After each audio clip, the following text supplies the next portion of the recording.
can't figure out why we can't figure it out and why it's not a bigger priority for states, because there have been so many situations like Canada, for example. Quebec instituted $10 a day childcare 25 years ago.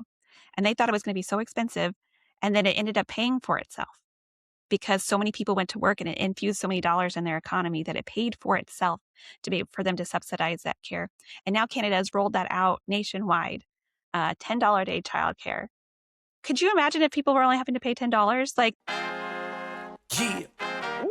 Okay, the Gentry Podcast. I know that you will be loving it.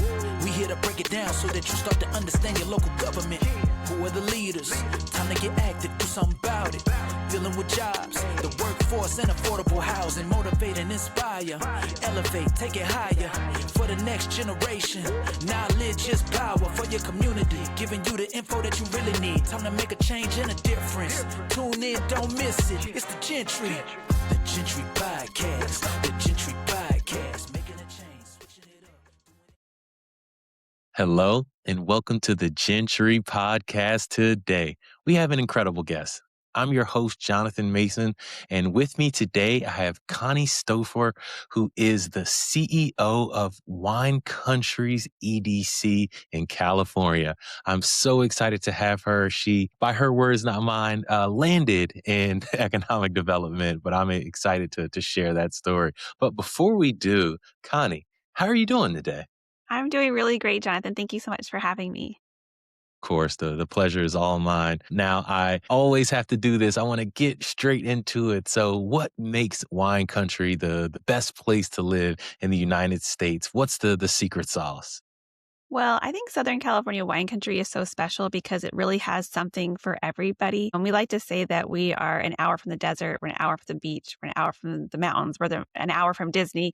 We really are super centrally located in Southern California. So no matter what lifestyle or activity or interest or job or career you have access to all of those different things here. And a lot of people like to think that Southern California is too expensive. You can't have a house, you can't have a yard. But because of where we are geographically, you can have all those things. You can have a beautiful house with a yard 5 minutes from the vineyards. We literally had a news story go viral across the globe the other day about hot air balloon landing in someone's backyard. Like, we're right here in this really magical, wonderful place, and it's affordable. The schools are great, and there's a lot of opportunity, and it's growing. So there's continuing to be more opportunity. And you have kind of this really unique lifestyle that you can't get everywhere else. Honey, thank you for that. Now, I have to be honest with myself and honest with you. When I thought of Southern California, and I thought of Southern California and wine country in a sentence, the last thing I thought you would say when we first talked was affordable. That is just very surprising, but I'm happy to hear that. And the fact that you echoed it, I'm like, okay, it must be true. Well, and affordability is relative, right? So if you're looking at prices maybe somewhere in the Midwest or something like that, you're going to be like, well, that's not affordable. But if you look at some of the places that have really been growing across the country, like Boise, Idaho, for example, people don't necessarily think Boise, Idaho as being an expensive place, but houses cost the same there as they cost here. So that's when you're thinking about affordability. We're much less expensive than San Diego or Orange County. In San Diego, you might have to pay over $1 million for a condo. But here, you can get a home, under $1 million, like in the 600,000s with a yard in a great school district. 600,000 may not sound affordable depending on where you're listening from, but for Southern California, it's definitely affordable. And so you can kind of have that dream, that Southern California dream, for a price that is less expensive than you might have thought. For sure. Yes, I was actually just in LA last week, and trying to find a house under $1 million there, I'm sure is very difficult. So now I'm very happy to hear that there is some relative ability to find a house there. So thank you for that. And one thing I always say, the way you can learn about a region or municipality is about some of their leadership. So I'd love to hear your story. What was childhood like, and how did you get to running the entire EDC? Yeah, I mean, so going back, I grew up in Southern Illinois, so a small rural town that was primarily a farming town, about an hour outside of St. Louis. And then when I was in high school, I moved to Idaho. My dad was retiring and he wanted to move to the Great West. And so we moved to Idaho. And that's where I finished high school and college. And I really, through school, I always tried to, try out for everything. Like anytime there was a leadership opportunity or an extracurricular or some way to get involved, I always tried to do all of the things. And sometimes they worked out, sometimes they didn't. But it was kind of my way of finding connection and belonging and community and giving back. I always like to be of service to people. And so that's been kind of a thread throughout my life through growing up and then and into my career. And I went to college at Idaho State University in Pocatello, Idaho, and got my bachelor's in political science. And I had aspirations of going to law school and having a career kind of in politics or something like that, but kind of in college changed my mind about that. At the time, there were all these articles coming out about there being like way more law graduates than there were law positions. And I was just like, I don't know if that's a great direction for me. Although I don't know what I was thinking about political science. There's not exactly a lot of political science positions out there either. But after I graduated, a friend of mine had been working at an economic development organization called Bannock Development. It's a small EDC that covers just that county in southeast Idaho. And he was moving to Seattle and he said, "Hey, you should apply for my job." And I said, "Okay." I was looking for something. I didn't know anything about economic development, but he said it was a good job. And so I went for it and got that job and then fell in love with economic development. I loved how it worked with all the different levels of leadership in my community. I loved that the mission was to help make my community stronger and more vibrant. And I liked the research aspect of it. And so while I was working there, I went back to school to get my master's degree in public administration with a focus in state and local government and nonprofits.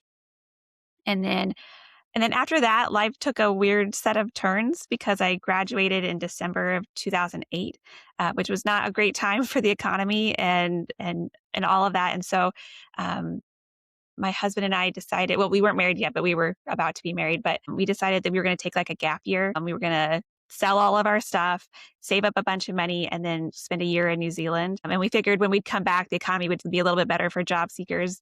It wasn't, but that was like our plan. So we spent a year kind of backpacking and working in New Zealand and then came back. And I found my way back into economic development because I missed it and really liked it. And it felt like a calling. It felt like, I really liked that work. I liked the mission driven aspect of it. I liked kind of the process of working in economic development. And so I found my way back into it, went back to Bannock Development, and then got my first kind of big break, I guess, in the field with the executive director position on the Oregon coast. The Oregon coast reminded my husband and I a lot of New Zealand. And so we kind of missed that, but we didn't want to move all the way back to New Zealand, but we wanted to stay closer. And so we decided we wanted to move to the Oregon coast. And so I started looking for economic development jobs and found just an amazing organization to work with there called the South Coast Development Council. And they cover the South Coast of Oregon. And it's just a really wonderful community to work in. The people there are wonderful. The communities are really wonderful. And it had a lot of economic development challenges that were exciting to work on. If you haven't been to the Oregon coast, it's very beautiful. It's very rugged. But a lot of their industrial properties are old logging or facilities or older ones, which are brownfields. And so those come with their own set of challenges to redevelop. A lot of their industrial properties are also in floodplains or tsunami inundation zones. That's another issue. And then a lot of that part of the coast doesn't have rail access or natural gas. So for recruiting industrial projects, those are also additional challenges. But they also have a lot of wonderful things going for them. The communities are all very connected. If you have a problem or an issue, they all kind of band together to work on it. It's a very tight-knit community. So as far as getting things done and you identify a problem, you can work on it together. And I loved that about the community. And they have a lot of other things going for them. So it was a really exciting place to do economic development and really build my skill set as a leader in the community and working with all those different communities that had different assets and goals for their communities. And then I went back to Idaho, but this time to South Central Idaho. In Twin Falls was where my office was, but we covered 8 counties there. So it was a huge geographical region. It didn't start off that big. We expanded during the course of my time there. We added more staff and added more communities, which was an exciting time to do that. And also different industries to work in. That's a lot of food processing there. In that region, there's about 400,000 dairy cows, which is almost twice as many people as there are in that region. So lots of dairy and ag. So like Chobani's there. Of course, because of the dairy, there's a lot of cheese manufacturers. And so that was exciting to learn about food science and to work with farmers. And we did a lot of exciting projects there. One of the ones that I was most proud of was with a company called Hempitecture. They make building insulation out of hemp. And so it's better for the environment because of just the material that it's made out of. I think it's carbon capturing. It's also better for the installers because they're not dealing with fiberglass, better for the homeowner because of the materials it's made out of. And it's also regenerative because you can continue to grow hemp. And so it's better for the environment. But at the time, hemp was illegal in Idaho. So it was the last state in the nation to legalize hemp, which doesn't have any pharmacological uses. It's just kind of a fiber. But we had to work with the legislature to get that legalized so that we could recruit that company to come there. And they're doing great things and growing. And so that was just an exciting place to kind of work in the ag space and work on that project. And now I'm here in sunny Southern California. I like to joke that I only work in the southern parts of states, Southern Oregon, Southern Idaho, and Southern California. But I found myself here by accident. I wasn't looking to move. A recruiter reached out to me about this position. This organization was going through a big shift and a big change, and they were bringing on a new director. And so I originally told the recruiter, no, thank you to this position because my husband loves Idaho. He likes big open spaces. He doesn't like traffic. And I was like, he's going to tell me no. I'm going to go tell him that we're moving to Southern California. He's going to say no. And then the recruiter was like, please just look at it. You might like it. And so I thought, it might be silly of me to like close the door on an opportunity without giving it time to look at it. And so I did look at it. I was researching it online and I was like, it looks really nice there. And the schools are really good. My son was getting ready to start kindergarten. And I was like, that might be a really good time to switch to, a really good school system for him. And it didn't look crazy busy and congested and lots of traffic. There's open spaces and wine country. And I'm like, I don't know, maybe this is something we should look at. And so my husband and I came down and looked at it and we're like, let's do it. We liked it. We fell in love with it. It's been the best decision we've ever made to move here for our families. We've made so many friends here. Just the community is just so welcoming to people. And I think it's because so many people have moved here from other places. I've been trying to figure out what the secret is, like why it's so special. And I don't know if I'm got it just yet, but I think it's because so many people move here from other places. There's certainly people who have grown up here, but it's grown so much. And there's so many people who move here either because they're in the military and they've been at a base nearby and then they decide to stay, or because they moved here because it's affordable and they're trying to find a place for their family. And so I think when you move to a place where lots of people are from different places, they're more open to making friends because they don't know anybody, right? And so I think it's been so nice to make so many friends that also have kids about the same age or who are also new here or just in the same stage of life. And it's been really wonderful. And the community from a work perspective, from economic development, are also just so friendly and welcoming. Like they just want the community to do well. And if you're working hard towards that, you're going to have an ally and partners to do that. And the communities are all really work well together. So it's been a really nice place for me professionally and personally to be here. That was my long kind of meandering story about how I got here. I loved it. Thank you so much, Connie. It seems that it somewhat, you were preparing yourself, like you were doing political science. You were thinking about potentially going into politics, made some decisions, maybe not. And then your friend, I'm very thankful that your friend reached out and said you should apply. And then the rest is history, Oregon, Idaho, and now the Southern California. So that is quite the journey. But I'm very glad you landed there, and it sounds like it's an amazing place. I know it is very hard to beat Southern California on a lot of different facets. But one question I do have, and when you start to think of the EDC and the region as a whole, what are some of the strategic priorities that you guys are focused on within economic development? Right, that's a great question because all EDCs are different, right? Kind of in the work that they do and their function. Like when I was in Oregon, none of my communities had economic development staff. So we did kind of everything. We did business retention expansion, we did downtown development, we did recruitment, obviously. But here, I'm really blessed that all of my communities have economic development staff and teams, some larger than others, but they all are doing that work. And so we've here at the EDC decided to really focus on recruitment of high wage jobs. And so we don't really do much BRE, business retention and expansion, and we don't do commercial or retail attraction. The cities do a really great job of that.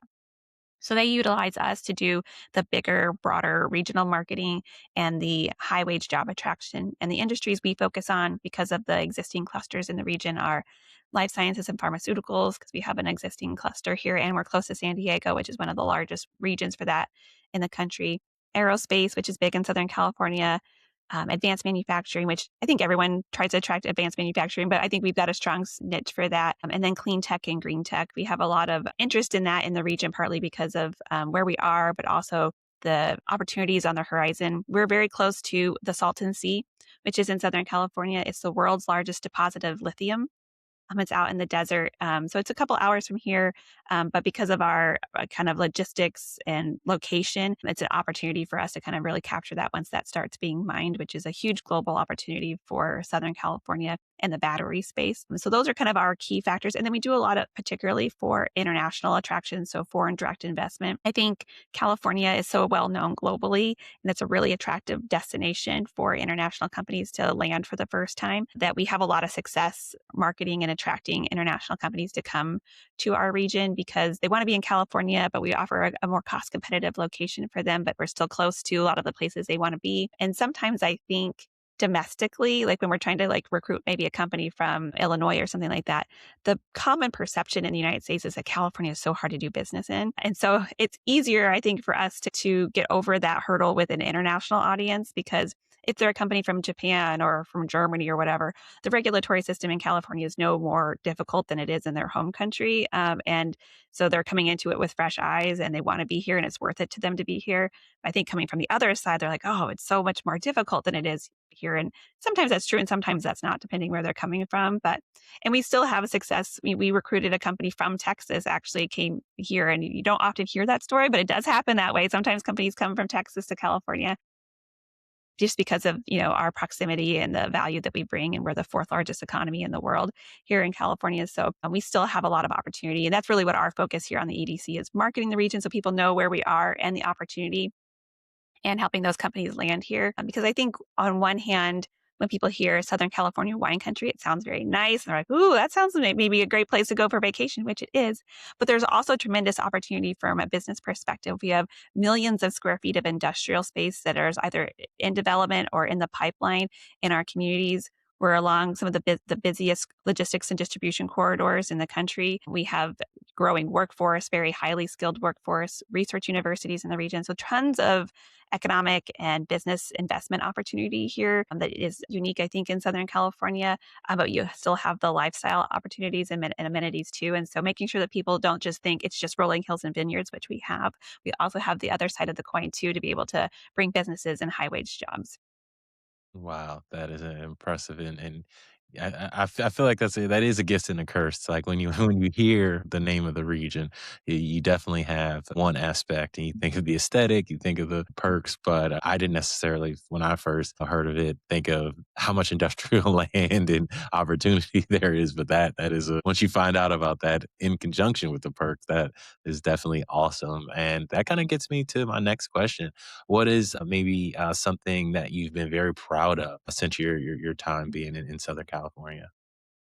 Thank you for that question. That's great. We've had a number of successful things that we've done here at this EDC, and some are just kind of organizational things that we've done. So, like I mentioned, the organization was going under a big, like, I don't know, crisis of identity, I guess, when I came on board. The organization's been here for about 35 years, but for the first 30 years or so, they were really kind of doing it part time. Like the directors were part time, there wasn't really any staff, and we weren't and I don't think anyone would disagree with me. We weren't doing what I would call a real economic development. We were kind of doing community outreach. We were hosting a lot of mixers and golf tournaments, but we weren't doing like the real meaty stuff of economic development. And so it floundered a lot. And then during COVID, the previous director retired. And so they waited for a while because of COVID to rehire somebody and bring somebody on. So there was kind of a lull there where nothing was really happening. And they were honestly deciding whether or not to keep the organization open at all. They're like, should we even continue with this? And they said this was their last ditch effort to like keep the organization. So we went from that there to where we are now. And so I'm really pleased that, one, we've been able to stabilize the organization, bring on new members. We're expanding the region now to add new communities, which is fantastic. And those communities came to us. So I think that's a great testament to the work we're doing because they wanted to be a part of what we're doing. So that's really great. We also went through an accreditation process through the International Economic Development Council, or IEDC. They have an accreditation process for organizations, and we're only the second one in the state of California to successfully go through that program. So we're really proud of that because that's a lot of work, and it really takes us going through from top to bottom in the organization to make sure we've got everything running very smoothly and doing the work that we're supposed to do. And so that's really great. And then we've just done a lot to elevate our organization in the state. So I think this is going to be our fourth year now. We've been part of the governor's delegation to Select USA, and we've done that a number of times. And so that's great to be part of kind of that elite squad of California economic developers going to Select USA to market the region for foreign direct investment.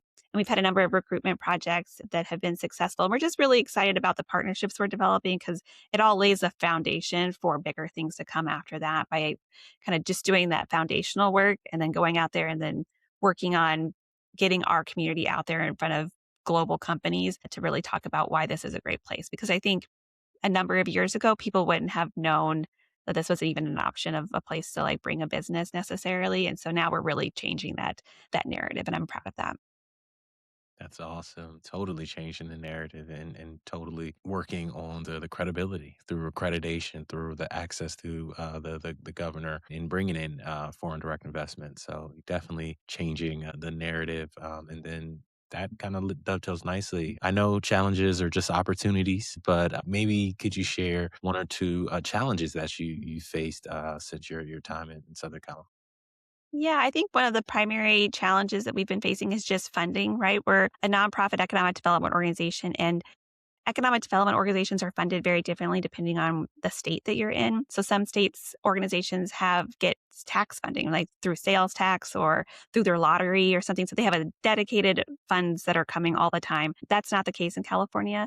So we are independently run and organized. So our funding all comes from the cities and the county that are members, and then private businesses. And so we're constantly fundraising. We're also a 5X, which makes it harder for grant funding. So there's just not as many grant opportunities for us. And so and we don't charge for anything we do. So all the businesses that need assistance, we help them with everything that they need. And so we're a little bit limited on funding. And I think we're also competing against larger communities that have really large existing corporate businesses there that are able to give big dollar donations to their economic development organizations. And we've been building that. We've been bringing in more members, but we also don't have kind of that existing cluster that like a bigger city would have. And so as an example, like Texas, they are funded through sales tax. So a community of about 50,000 people will have a budget of about $5 million for their organization. For example, for us, we have a population of about 500,000 people that we're serving, and we have a budget of about $400,000. So just the disparity of what we can do, versus like what we're competing against, right, is very difficult. And so that's just a hard thing for us to overcome because they can be at more conferences, they can pay for more marketing, they can pay for more PR, they can pay for more staff, and we are here. But it also makes us I think it's also a good thing because it makes us be more strappy, I guess, about like, I can figure out how to do that. Like I can do that myself, or I can figure out how to make it work. And we are out there, we're at the conferences, we're at the trade shows, we're doing trade missions, and we're doing more marketing, and we're doing it very efficiently and effectively. And so like you said, challenges are opportunities. And so I think, but that's not to say that like, if we had a bigger budget, I'm also like, oh, we could do so many cool things, and we're building on that. So this organizational expansion that we're doing with broadening the region will bring in more opportunities for additional revenue so we can add more staff and add more capabilities. So it definitely ebbs and flows with all of that. So, and I think that was, it went on a long time about that one challenge, but I think the other challenge too is just perceptions about doing business in California. One of that is just like that it's so hard, that it's not possible. It is possible. You just have to know how to go through the process. And then the other thing too, I think on that same side of the coin is that I think sometimes in California, people have just accepted that it's hard instead of being like, can we make this easier? Like, because I don't think people realize how easy it is to do things in other states if they haven't done projects in other states, like coming from Idaho, where there's basically no rules about things. And when I was there at the time, I think it was Governor Little, he had said that he wasn't signing any new legislation unless that legislation got rid of two previous legislations. So he's slashing that by half, right? So if you want a new rule, you're going to have to eliminate two other rules, or he wasn't going to sign it. And that's kind of like the opposite of like, there's always just a new rule about something. And so I'm like, I want us to try to think about like, can we make this easier? Because that's what we're competing against. And I think sometimes rules are important. Obviously, there are definitely situations where you're like, we should have thought about this. But I think we can also think about how can we make it business friendly? How can we make it faster? How can we make it clearer for people to work through the process and not just be like, well, that's just kind of how it is. And we're working on that. And my communities here are actually very forward thinking about that. So some communities are doing some of that pre-work on getting properties ready to go for before a company even comes in. So then they don't have to worry about that, which is very forward thinking of them. So I'm really glad that we have communities that are looking at that. That is awesome. And I think you may have read my mind because that is a perfect into my next question, what you said about legislation. But before we do that, I want to say you are officially off the hot seat. We are now transitioning to our last chance games. And this is fun. It's supposed to be quick and light. Last chance games comes from improv. So I'm going to give you three questions and you just say the first thing that comes to your mind. After the third question, we'll go back and then you can change your answer, correct your answer, or even strike it from the record Okay. if need be. But the first one is, what policy looks good on paper but is almost impossible to enact in the real world? Childcare legislation. That's the one I've been on my soapbox everywhere I can go, and it seems to be something that, like, we can't figure out. I mean, places have figured it out, but, like, it's, like, pulling teeth to try to get that going on a bigger level, so I would say childcare legislation. Okay, I'm excited to circle back to that one. The next one is, what is something that AI can do to help you with your current role? But then what is something that AI could never do to help you with your current role? I think it does help speed things up, right? So, like, just little tasks you're doing through the day, like, I need to make an agenda or I need to do this or that. It, like, takes the time, shorten it. And when we're strapped for people and time in a day, that I am glad to have that quickened up. But I think for economic development, AI can't replace the relationships that are needed to get things done, and it can't replace the customer service that's required. I think that's why we've been so successful with some of our recruitment projects, is because a company needs something and I get it right back for them. And that's not necessarily something that AI can help do, because AI is not going to be helping get a meeting with the city manager's office or schedule or figure out how to do the workforce training program for them. It'll send them a link to do it, but they're not going to be able to kind of deliver that customer service and relationship thing that is needed in economic development. That makes a ton of sense. And then the next question is, should residents know about trade-offs and timelines when it comes to economic development? I think for residents in my community, Yes. I don't think people realize how competitive it is when we're trying to recruit a company, right? So sometimes companies are looking globally, right? They could be anywhere in the northern hemisphere. They don't know where they want to go, or realize that we're competing against, like 12 different states, right? And so it is a long process, and the average project from the time they send out like the RFP to the time they've decided on a location is 2 years. Right? It's a very long, yeah, it's so much time. And anything can happen in those 2 years, right? The company can completely decide to scrap the project. There's a new CEO and they're not doing it anymore, or the economy's dipped, or they're switching to focus on the East Coast locations or whatever, right? There's so many variables that go into that process over the course of those 2 years that you could be the perfect community and have worked so hard and done everything that company needed, and that still doesn't happen. And that doesn't mean your community is not doing a good job. It just means that project wasn't right for you at that time. And so I think sometimes knowing that process is important. And then also knowing that communicate with your community, right? I think people in my position generally are trying to bring something that's good for your community, right? I don't want to bring something that's going to pollute the air and pollute the water and make traffic terrible and bring in terrible jobs. I'm trying to bring the best jobs for my neighbors and community members.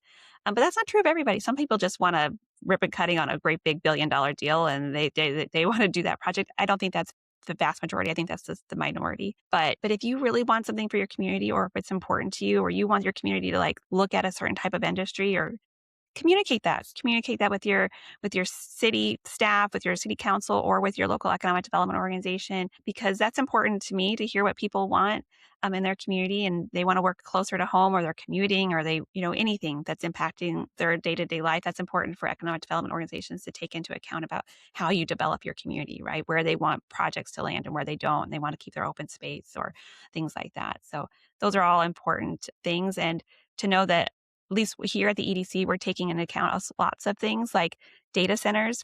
Speaking of AI, I am very much not interested in bringing a data center to the region because they don't bring a lot of jobs. They use up a lot of power and water. And those are all things we can use more strategically for an investment that would bring a lot of jobs, which is what we need here. So we're definitely trying to keep those all into account as best as we can. Wow. Now, I believe your answers for AI and then for what residents should know were fairly straightforward, but I'm interested why childcare. Yeah, you said childcare would be one of those policies that looks good on paper, but is a little bit more difficult to implement in real life. What did Yeah. you mean by that? For me, childcare seems like the most common sense thing that a state, a community could invest in to really move the needle on their economy. Because lack of affordable, high quality childcare is a huge burden on people being able to take jobs, keep jobs, all those things. And our workforce participation rates are at historic lows. And that's part of the reason is because someone's going to be like, why am I going to pay $2,000 a month to send my child to childcare and clear $500, right? Like, it's not worth it to them to do that. Or they don't have a high quality location in their community that has a seat and they're not going to send their child to substandard care. And if we had subsidized childcare in our communities where if you are going to work, you're going to school, you're doing a training program, and you can send your child to a high quality, affordable location, you're going to get so many more people back into the workforce, so many people completing degrees that they had to abandon for whatever reason, getting upskilled to better careers, and then taking those jobs that are not being filled. It's such a funny problem, I think, in economic development because we're trying to bring in more jobs, but there's so many jobs going unfilled. If we filled every single job opening in the country, there'd be about 1 million unfilled jobs with all the job seekers. There's so many unfilled jobs out there in the country. And part of that is because workforce participation rates are so low and other reasons. That's going to be a whole side tangent. And having children in high quality childcare improves their educational outcomes. They're going to go into preschool or kindergarten with a better preparedness. They're going to have better reading outcomes, which translate to them having higher graduation rates and better career opportunities for them in the future. And it just seems like that is one thing that on paper makes so much sense. And there's so many other social things too that come along with that. There's people who are maybe in a domestic violence situation and they can't leave because that means they're going to have to go get a job and they can't afford childcare, right? So then they stay in that situation because they don't know what to do with their kids. But if they could send their kids to childcare for $10 a day, they could make that choice to leave that situation. There's just so many things. It just makes so much sense in my mind that I can't figure out why we can't figure it out and why it's not a bigger priority for states, because there have been so many situations like Canada, for example. Quebec instituted $10 a day childcare 25 years ago. And they thought it was going to be so expensive. And then it ended up paying for itself because so many people went to work and it infused so many dollars in their economy that it paid for itself for them to subsidize that care. And now Canada has rolled that out nationwide, $10 a day childcare. Could you imagine if people were only having to pay $10? Like, that just blows my mind. I think when I tell people that, they can't even wrap their head around like the things they could do. If they weren't paying $22,000 a month for childcare, they could save that down payment from that house. They could pay off their student loans. They could invest in retirement. They would do so many things for so many other aspects of our economy beyond just getting people to work. There's just so many sub benefits to that I don't know why more people aren't doing about it. So anytime I can have a chance to get on my soapbox, which I appreciate you giving me time to do that, I do, because I want people to realize this is a catalytic change, that it helps businesses, it helps people, it helps communities, it helps our educational outcomes.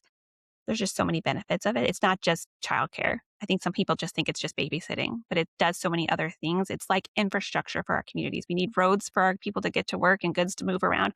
We also need to keep the infrastructure for people to be able to actually go to work, and that is childcare. So that's one of those things that if I could get people to just move on that issue alone, I think we would see so many benefits in our communities. That makes a ton of sense. My son's about to turn 2, so You I would know. gladly take you up on that $10 a day. Well, funny enough, my final questions, I get to give away some free money. So it's a three-parter. The first one is, what role would you add to the EDC that you don't have and would change outcomes for the better if I gave you an additional $100,000 to the budget? The second is if you had an additional $1 million added to the budget, what challenge or opportunity would you address? And then the final part of that question is if you had unlimited staff, unlimited money, and unlimited whatever you needed for an entire year, what would be the task or goal that you would tackle? So many things I could do. So for the $100,000, I'm actually in budget season right now, so I'm working on this. The We would add an economic development specialist to our team. With adding the new communities, I really wanted to be able to have another person who can be responding to RFIs, helping businesses out there in the communities, doing data that's going to be able to move the needle for some of our communities. And I think that would be really exciting for us. And so we're working on that right now. $1 million. I would add a couple more. I'd add the economic development specialist. I'd add a really robust marketing person who can help us get our story out there further. Um, uh, and I would probably add somebody that's going to help us with our community outreach, like our investor community outreach, our fundraising, things like that. Keep those dollars flowing. And really continue to help add more capacity for our community so we can do more, be out more trade missions, be out at more conferences, doing more business outreach, bringing in more communities or more businesses for tours so they can see for firsthand. Because one thing for me to tell you what it's like to be here, it's another thing for you to experience it. We'd want to do more of that. And if I had unlimited dollars, I would launch a pilot program for that childcare. I've already done a lot of research. I reached out to the Ministry of Education for Canada so I could get their program. They shared it with me. I have all the information. So that's what I would do. I would launch a program maybe over Southern California. If I have unlimited dollars, I guess I could do whatever I want. But to do that, where we would be training childcare professionals, we would be subsidizing care, we'd be opening up new facilities and getting people to work, people in college, people at training programs, and kids in really high quality programs so that they're ready just for starting school and taking that burden off of families in our communities. Wow, I love it. First, the economic development specialist, just so you can have some support. And then with the $1 million, it seems really just helping craft the team in the areas that you need to support all the work that you all are doing. And then with limited money, I know where your heart's at. I can hear it. I can hear the passion. And yeah, that sounds amazing. I would love to see that report. You could share that with me. Yeah. I'd like to see that because it makes so much sense. I will say that if you can unlock not just the money aspect, and I hear you paying that. Yeah, I got business school loans. Yeah.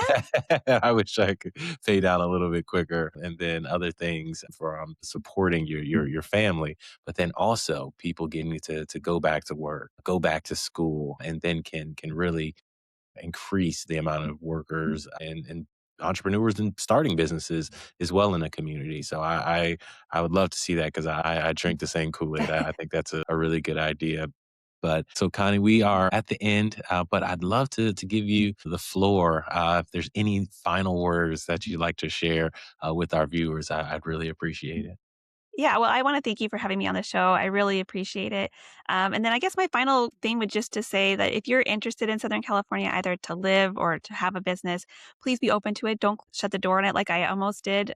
Be open to it. Check it out. It might be the best decision you've ever made because there really is something here for everybody. Wow, that is beautiful. Well, Connie, on behalf of everyone here at Gentry, I'd like to thank you. We appreciate you sharing your information, obviously around economic development, and then also your passion around childcare. It was very, very refreshing and good to see people thinking outside of the box. And then for the viewers, I'd like to say thank you. As always, I'm your host, Jonathan Mason, and with me today was Connie Stopher, who is the CEO of Southern California Wine Country's Economic Development Corporation. So for everyone here, I'd like to say thank you and have a good day.